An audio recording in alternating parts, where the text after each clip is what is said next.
Well, what does the outlook for Billings retailers as this coronavirus pandemic plays out? Well, that's a question on the minds of many business owners in this new world. Q2's Jay Cohn spoke with Billings retail developer Steve Corning today to get his perspective.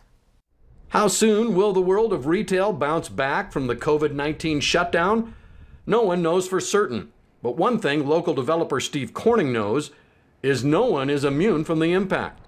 I have never seen a broader impact than what we're seeing right now, where literally everybody's affected. Before, I think some of these major downturns were maybe a little more concentrated in a particular sector like housing or mortgages, things like that.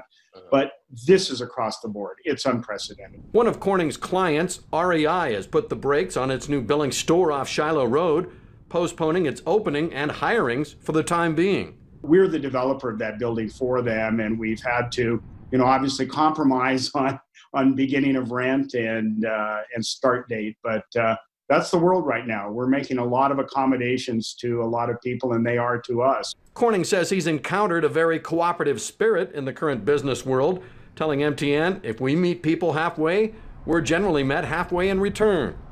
Among the hardest hit are movie theaters. I think people are worried. We talked to our AMC theater tenant today at their home office, and their concern is how soon will people come back to the movies? Will people react very quickly and say, gosh, we're so tired of being home and pent up that we need to go to the movies and get out and go to restaurants? Or are people going to be cautious? And I don't think people know.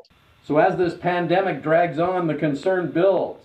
How long will the social distancing and the shelter-in-place orders remain? In Corning's words, the longer this goes on, the more arduous the comeback will be.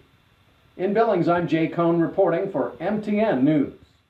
Thanks, Jay. Now to put the current economic slowdown in a different perspective, Corning says Montana right now has 300 unemployed workers for every coronavirus case in the state.